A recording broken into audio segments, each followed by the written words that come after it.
4차 산업혁명 시대 세상 모든 산업기술을 낱낱이 파헤쳐봅니다. 채널I 만기누설 진행의 정만기입니다.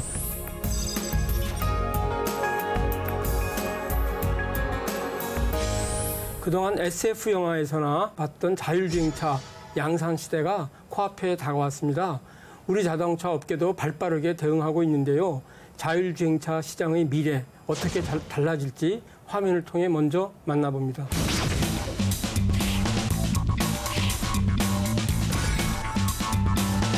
한 30년에는 완전 자율주행차의 상용화가 가능하도록 자율주행차가 보행자를 치어 숨지게 하는 사고가 났습니다.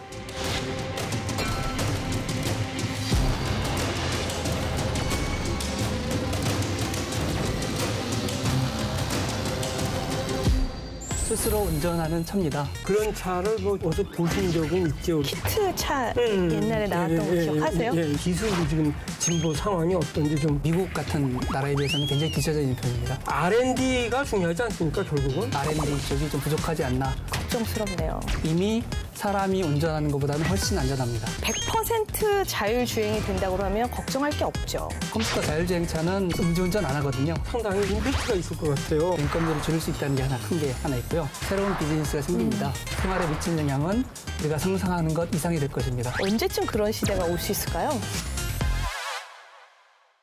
네, 만기누설 오늘의 주제는 현실로 다가온 미래 자율주행차입니다. 먼저 언제나 만기누설을 함께 해주시는 분이죠. 보스 디자인의 김정은 대표입니다. 안녕하세요.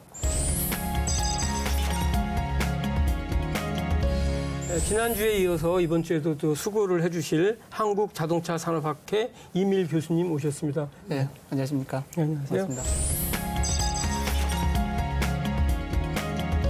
정확하게 그래도 자율주행차에 대한 정의를 좀 내리고 갔으면 좋겠는데 교수님 좀 정의를 있는 거라도 좀 얘기해 주시면 안 될까요? 예, 자율주행차의 정의는 말 그대로 스스로 운전하는 차입니다. 그래서 운전자가 필요 없이 자동차가 스스로 인식하고 길을 찾고 차를 움직이는 차를 자율주행차라고 얘기할 수 있습니다. 김정은 대표님, 자율주행차 한다면 네. 어떤 기술들이 필요할 것처럼 생각을 하십니까? 일단 자율주행차가 인식을 하는 센서 기술이 좀 필요할 것 같고요. 판단과 분석을 할 수 있는 기술, 작동을 제어할 수 있는 기술까지 여러 기술이 필요할 것 같대요. 생각보다 자율주행차에 대해서 많이 아시네요. 그냥 생각을 정리해봤어요. 네, 자율주행 자동차라고 하면 결국은 사람이 운전을 하는 게 아니고 이제 그 기계가 운전을 하는 걸로 생각이 되는데요. 그 배경이, 자율주행차가 나온 배경이, 노력하는 배경이 왜 그렇다고 생각을 하십니까? 우리 김정은 대표님은?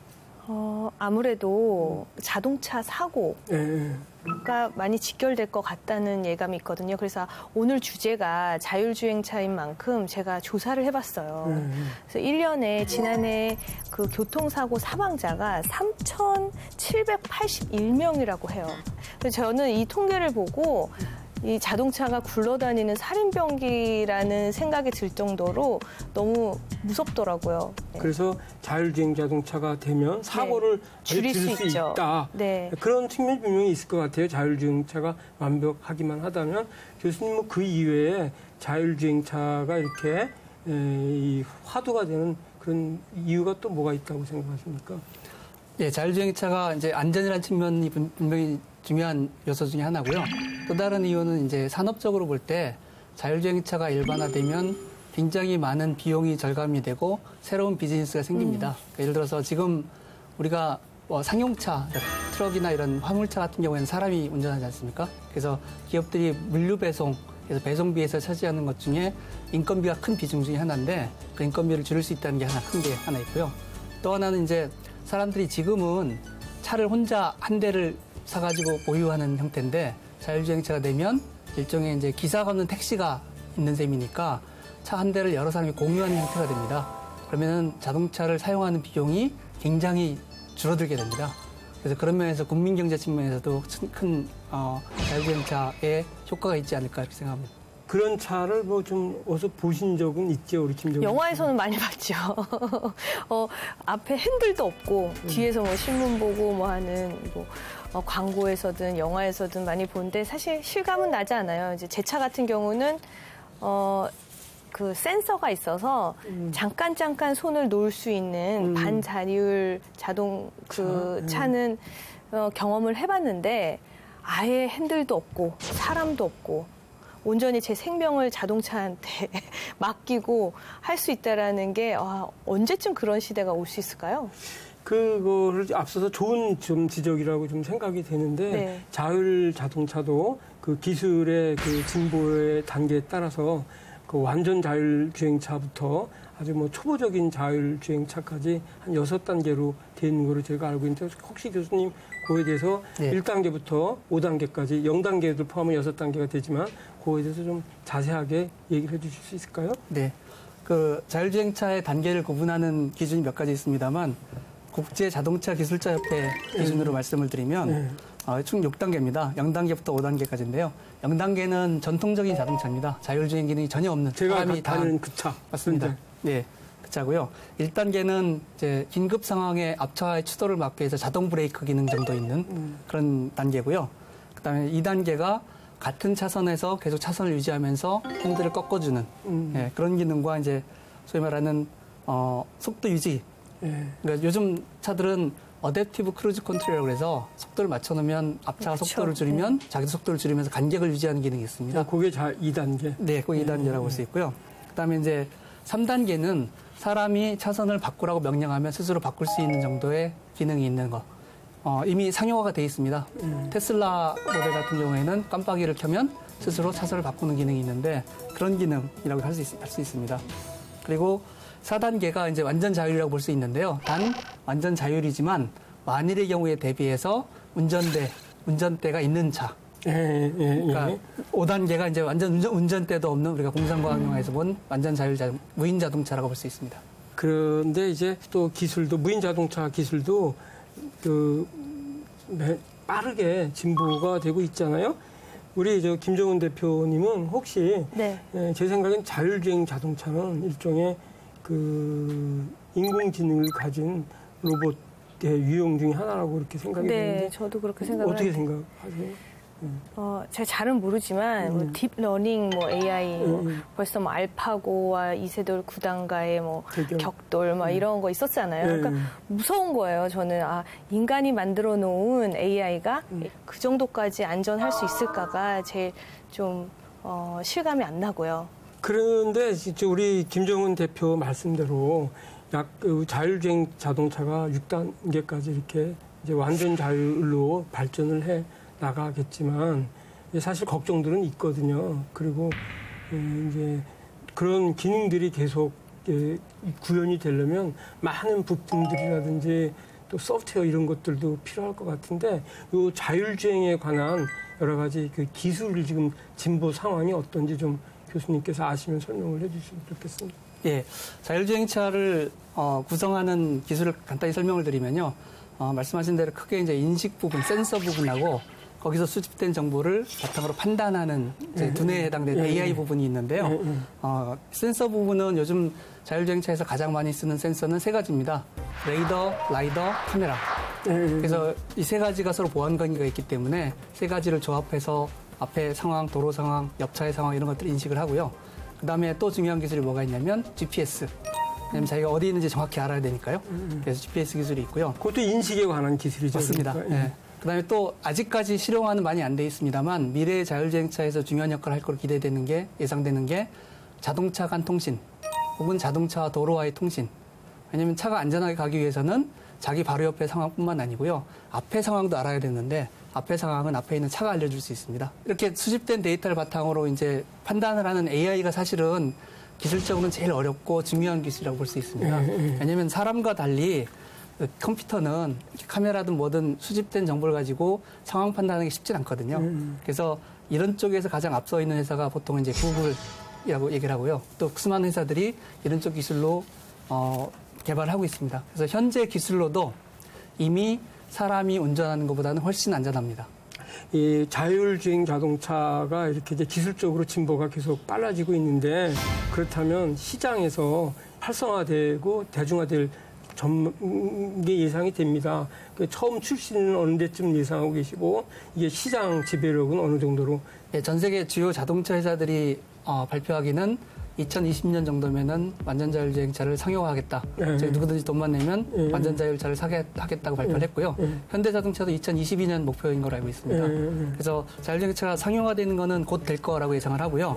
또 이제 예측치에 따르면 2035년에 새로 팔리는 신차 중에 한 50%가 자율주행차가 될 것이다. 이렇게 예상을 합니다. 근데 우리가 근데 하나 기억할 거는 신차가 50%를 하더라도 기존의 차가 있기 때문에 전체적으로 볼 때는 자율주행차가 50%, 60%, 70% 보급이 될 때까지 시간이 상당히 걸리지 않을까 하는 생각을 하고요. 자동차 분야의 전문가들의 예상으로는 뭐 짧게는 25년, 길게는 30년, 35년까지도 보기도 합니다. 저는 그 과도기가 필요할 것 같아요.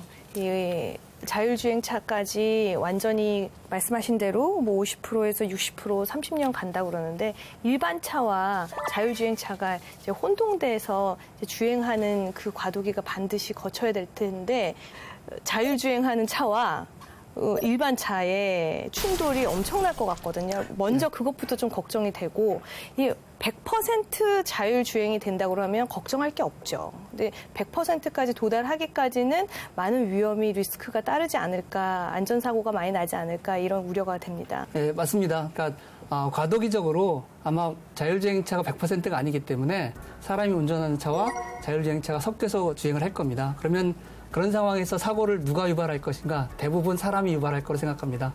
왜냐하면 컴퓨터 자율주행차는 음주운전 안 하거든요. 네, 그렇기 때문에 사람이 아마 사고를 유발할 거고요. 그런 사고는 어쩔 수 없이 우리가 감내해야 되지 않을까. 또 시간이 지나면 어느 정도 해결이 되지 않을까 하는 게 제 생각입니다. 안전 문제가 중요한 이슈 중에 하나고 그게 자율주행차가 나온 배경이 되는데 이 자율주행차에 대해서도 완전히 우리가 안전을 담보할 수는 없잖아요. 여러 가지 법률적인 그런 그 기반도 있어야 될 것 같은데 주로 그런 데서는 어떤 준비가 필요할까요? 예, 사실은 이제 자율주행차가 운행이 되면 안전하다고는 하지만 사고가 분명히 날 겁니다. 네. 특히 이제 일반 차하고 섞여서 주행하면 사고가 날 건데 그때 이제 대두되는 중요한 이슈가 뭐냐면 그 사고의 책임을 누가 질 거냐. 이게 중요한 이슈입니다. 그래서 현재로는 뭐 명확히 확립된 건 없습니다. 뭐 나라에 따라 다른데 예를 들어서 일본 같은 경우에는 자율주행 레벨 3단계까지는 운전자 책임, 4단계, 5단계는 자동차 책임 이런 식으로 법을 해놨습니다. 근데 사실은 제 생각에는 이거는 우리가 자율주행차를 운행하면서 사회적 합의가 필요하지 않을까. 예를 들어서 사회적으로 이 정도의 이런 종류의 사고는 자율주행차 책임, 이런 종류의 사고는 사람 책임, 뭐 이런 식으로 사회적인 합의가 이루어지면서 제도가 좀 정비되지 않을까 하는 게 제 생각입니다. 그래서 제 생각에는 이게 우리나라에 상당히 이제 임팩트가 있을 것 같아요. 모든 차가 자율주행차로 되는데 외국에서 이런 건 대부분 이제 발전이 되고 우리나라는 그렇지 않다면 이게 상당히 문제가 되는데 우리나라에 지금 자율주행 자동차 관련 완성차, 부품, 소프트웨어까지 포함해서 기술 수준을 지금 어떻게 보고 계십니까, 교수님은? 하드웨어는 상당히 기술력이 어느 정도 올라왔다고 생각을 하는데요. 아까 말씀드린 판단 부분, AI 부분은 우리나라 소프트웨어가 좀 약하기 때문에 그런 부분은 글로벌 리더에 비해서는 굉장히 뒤처져 있다고 생각을 합니다. 그래서 앞으로 말씀하신 대로 이제 여러 가지 하드웨어, 센서나 이런 부품들은 가격이 굉장히 떨어질 거고요. 표준화가 될 거기 때문에 자율주행차의 경쟁력은 그런 하드웨어보다는 데이터를 누가 얼마나 정확히 처리해서 안전하게 차를 움직이는 AI 기술을 확보하느냐가 관건이 될 거로 생각을 합니다. 저번 시간에 우리 수소차를 다뤘잖아요. 그래서 수소차 기술력은 1위를 다투고 있다고 해서 자율주행 기술도 사실 되게 기대하고 있었거든요. 그런데 굉장히 뒤처져 있다는 말에 이제 앞으로 100% 완전 자율 주행으로 계속 가려고 할 텐데 그러면 어떻게 우리나라가 준비를 해야 되는지 이제 걱정스럽네요. 사실은 이제 자율주행차 산업의 미래를 예상할 때 우리가 많이 참고를 할 수 있는 게 스마트폰입니다. 생각해 보시면 우리나라가 스마트폰 하드웨어를 만드는 기술은 세계적인데 운영체제 OS라고 그러죠. 네. 안드로이드는 우리나라 게 아니거든요. 구글이 만든 겁니다. 그래서 자율주행차도 비슷한 양상으로 진행되면 어떡하나 하는 우려가 있는 건 사실입니다. 즉 네. 우리나라 회사들은 자동차 하드웨어 껍데기만 만들고 그 안에 들어가서 자동차를 통제하는 소프트웨어는 구글이나 다른 회사들이 만들어서 결국은 그런 회사의 좀 표현이 좀 심합니다만 종속될 가능성이 있지 않느냐, 좌지우지될 가능성이 있지 않느냐 이런 우려가 있는 게 사실이기 때문에 제 생각에 우리나라에서도 소프트웨어 기술을 좀 향상시키기 위해서 큰 투자와 노력을 해야 되지 않을까 하는 생각을 합니다. 절실히 필요할 것 같은데요. 좀 R&D가 중요하지 않습니까, 결국은? 네, R&D가 물론 제일 중요합니다. 우리나라 지금 자동차에서 R&D 상황이 지금 어떻습니까? 우리나라 자동차 산업에서는 이제 자율주행차 쪽을 보면 여러 가지 기술을 개발할 필요가 있기 때문에 엄청난 R&D가 필요합니다.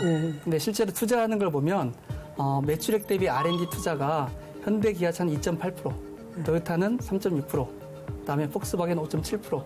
그래서 이걸 보면 알 수 있듯이 우리나라는 아직 그 자율주행차에 대한 기술 R&D 쪽이 좀 부족하지 않나 하는 생각을 하고요. 또 한 가지 자율주행차를 개발하는 데 있어서 좀 걸림돌이 되는 것이 정부의 규제가 너무 많습니다. 그래서 자율주행차가 완성 안 된 상태에서 도로를 다니면서 테스트를 할 수 있어야 되는데 그런 테스트에 대한 규제도 많고요. 또 하나 이제 자율주행차에서 중요한 게 AI인데 AI는 지금 사용되는 기술이 결국은 많은 데이터를 바탕으로 학습을 해서 점점 똑똑해지는 건데 네. 우리나라는 정보 사용에 규제가 너무 많습니다. 개인정보 사용 함부로 할 수 없고요. 그래서 여러 가지 규제가 있어서 그런 면에서도 좀 여러 가지 어려움이 있지 않나 생각을 합니다. 그렇다면 현실적으로 이제 스타트업들도 키우는 것도 중요하지만 이미 있는 우리 IT 강자들, SKT, 또 KT 같은 또 통신회사들 이런 회사들하고 기존 그 제조업 그 완성차 업체들하고 전략적 제휴를 좀 하고 또 부품 업체들도 같이 이렇게 육성해가고 그런 측면은 어떻게 생각하십니까? 저도 동의합니다. 그러니까 무슨 얘기냐면 사실은 자율주행차라는 것이 워낙 많은 투자가 필요하기 때문에 한두 개 특히 작은 기업들이 할 수 있는 일은 아닙니다. 그래서 분명히 주류 기술 개발은 대기업들이 해야 될 거고요. 근데 이제 자율주행차가 아까 말씀드린 것처럼 IT 기업에 가깝다 보니까 새로운 아이디어로 새로운 기술을 개발을 하면 이것들이 모여서 결국은 경쟁력을 형성하는 거거든요. 그래서 예를 들어서 아까 센서 중에 카메라 센서가 중요한데 이 카메라 센서 기술이 가장 앞서는 회사가 모비라이입니다. 벤처입니다. 그래서 이 회사가 개발한 기술을 자율주행차 업체가 흡수하면서 기술이 한 단계 업그레이드 됐거든요. 그래서 이런 스타트업 생태계를 잘 만듦으로써 기술의 경쟁력을 갖출 수 있고요. 근데 대신에 주력으로 이끌어가는 건 말씀하신 대로 자동차 완성업체라든지 IT 기업들이 이끌어가야 되는 거라고 저는 생각을 합니다. 앞으로 자율주행차 시대에는 부품, 소재, 플러스 소프트웨어, 컨텐츠 이런 산업이 훨씬 더 중요해진다라고 이렇게 된 아티클을 봤는데 이런 부분에 대해서는 어떻게 생각하시고 이런 분야를 좀 키워가려면 우리가 또 어떤 노력을 해야 되는지 말씀을 좀 해주실 수 있을까요? 네. 그 자율주행차가 이제 일반화가 되면 자율주행차는 예상하기를 아마 전기차가 될 거로 예상을 합니다. 수소차가 될 수도 있지만 전기차, 그러니까 수소차가 됐건 전기차가 됐건 전기를 동력으로 한 차가 될 거로 예상을 합니다. 여러 가지 컨트롤이라든지 이런 측면이 좋기 때문에 그래서 그렇게 되면 어떤 변화가 있냐면 지금 우리나라 완성체 업체들은 다 내연기관 위주의 자동차입니다. 근데 내연기관의 부품 서플라이 체인하고 전기자동차의 서플라이 체인은 완전히 다릅니다. 그래서 지금 현재 기존 업체의 자동차 산업의 서플라이 체인은 많이 퇴출이 될 가능성이 있고요. 새롭게 전기자동차 쪽 서플라이 체인들이 등장을 할 거기 때문에 큰 산업의 변화가 있을 거로 생각을 합니다. 근데 하나 다행인 건 우리나라 기업들이 전기차의 중요한 부품인 배터리라든지 모터라든지 혹은 반도체라든지 이런 것들에서 굉장히 앞서 있는 회사들이 많기 때문에 그런 면에서는 오히려 새로운 기회가 될 수도 있다라는 생각을 하고요. 그래서 정부에서도 이런 여러 가지 산업의 변화를 물론 잘 보고 계시겠지만 변화를 면밀히 관찰을 해서 적정한 방향으로 우리가 경쟁력을 가질 수 있는 분야를 좀 지원하는 게 좀 필요하지 않을까 생각합니다. 그러니까 지금 전체 산업으로 볼 때 이 조선도 좀 어렵고 자동차도 기존 자동차 산업은 좀 위축되고 있고 많은 업체들이 특히 구미공단 이런 데 가면 정말 어렵더라고요. 그래서 새로운 희망을 좀 이렇게 가져야 되는데 이 오히려 중소부품 이 산업 이런 쪽에서는 새로운 기회가 좀 열리고 있고 또 우리가 그동안 IT의 어떤 강점을 갖고 있는 나라이기 때문에 그걸 잘 활용하면 이게 오히려 위기가 아니라 기회가 될 수도 있다 이런 말로도 얘기할 수 있을 것 같은데 네. 김정은 대표도 그렇게 생각 안 하십니까? 그렇게 생각하고 있습니다. 그리고 또 말로만 듣고 드라마에서만 봤던 부르면 그 히트차 옛날에 나왔던 거 기억하세요? 부르면 이렇게 딱 주인한테 오고 했던 되게 막연했었거든요. 이 완전 자율주행 시대라는 거가 너무 멀게 느껴졌는데 이제 뭐 미국에서는 벌써 이제 양산을 한다고 그러고 이렇게 지금 그거에 대한 또 제도를 검토하고 대비하고 이런 걸 막 직접 또 얘기를 나누다 보니까 벌써 이렇게 기술이 진보가 됐구나 이런 생각을 또 하면서 또 여러 가지 그거에 따른 또 걱정도 되긴 하지만 재밌는 것 같아요. 아직 실감은 다 못하고 있지만 굉장히 즐거운 미래가 펼쳐지지 않을까. 또 더불어서 산업도 대응을 해서 많은 이익을 창출해내는 그런 산업이 좀 발전됐으면 좋겠습니다. 네, 좋은 말씀입니다. 근데 교수님한테 또 질의가 하나 생겼어. 네. 뭐냐면요. 자, 기술이 바뀌고 부품업체들이 활성화되는데 이 기술은 과거에 그 가솔린 엔진 시대보다는 이제 뭐 전기나 수소에 의해서 동력도 바뀌게 되고 또 판단이나 그 운행을 사람이 아니고 이제 기계가 하는 그런 시대로 열리게 되는데 그렇다면 이거를 생산하고 기술 개발을 하는 인력들 이런 분들도 좀 이렇게 인력 양산 시스템이라든지 또 가르쳐야 될 기술 내용 이런 게 많이 좀 변화가 있어야 될 것 같은데 특히 대학에 계시고 자동차 지금 산업을 연구하고 계시니까 우리 인력 양성은 지금 괜찮은 거냐. 왜냐면 AI 같은 경우는 아예 가르칠 교수님이 없다는 말도 제가 들은 것 같아요. 그런 측면에서 현재 교육 시스템은 괜찮은지 그다음에 만약에 교육 시스템, 인력 양성 시스템도 변화를 해야 된다면 어느 쪽으로 지금 변화를 해야 되는지 그런 부분에 대해서 좀 추가 설명하실 게 있으면 좋겠습니다. 예, 당연히 이제 산업이 바뀌니까 교육 시스템도 바뀌어야 되는데요. 저는 이것이 비단 자율주행차 때문만은 아니고요. 전반적으로 이제 IT, 특히 AI 같은 것들이 산업 곳곳에 들어가면서 산업의 구도를 양상을 바꾸고 있기 때문에 우리가 인재를 양성하는 교육 프로그램도 당연히 바꿔야 된다고 생각합니다. 근데 이제 하드웨어 쪽, 뭐 화학이나 전기나 이쪽은 전통적인 교육이 잘 확립이 돼 있기 때문에 제 생각에는 AI 같은 것들을 잘 할 수 있는 소프트웨어 인력을 키우는 게 굉장히 필요하고요. 소프트웨어 인력을 키운다고 그러면 보통 이제 우리 생각하는 게 코딩, 프로그래밍 잘하는 사람 이렇게 생각을 하는데 사실은 프로그래밍만 잘하면 굉장히 낮은 레벨의 일밖에 못하고요. 결국은 누가 가치 있는 소프트웨어를 만드느냐 전반적인 지식, 큰 그림을 그릴 줄 아는 사람이 필요하기 때문에 뭐 예전부터 많이 얘기했던 융합교육, 다양한 분야들 시각을 가지고 그 소프트웨어에 적용할 수 있는 사람 이런 사람들에 대한 교육이 많이 필요하지 않나 이런 생각을 합니다. 마지막으로 그 좀 당부를 드리거나 하실 말씀이 있으면 좀 얘기를 해주시죠. 우리 김정은 대표부터 먼저 주실래요? 일단 운전을 하는데 많은 에너지가 소비되고 비효율적인 부분이 많으니까 안전사고도 많이 나고요. 그런 부분을 충당할 수 있는 자율주행차가 오는 그 시대가 빨리 왔으면 좋겠고 또 정부에서 R&D 투자 부분, 그다음에 전문 인력 양성 이런 거 굉장히 중요하다고 말씀하셨는데 그런 부분이 말로만이 아니라 좀 정말 프랙티컬하게 적용이 돼서 빨리 그 자율주행차 시대가 하루라도 빨리 왔으면 좋겠습니다. 교수님께서는. 네.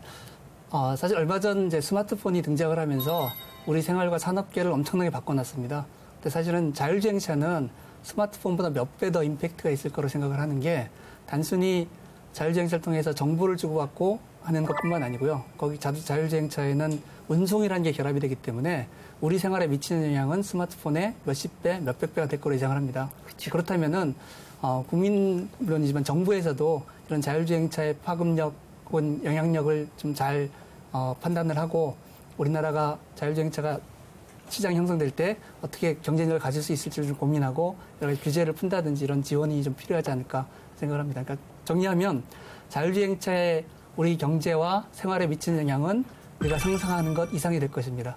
굉장히 중요한 산업이기 때문에 잘 정책적으로나 혹은 여러 가지 기술적으로 잘 대응을 해야 되지 않을까 생각을 합니다.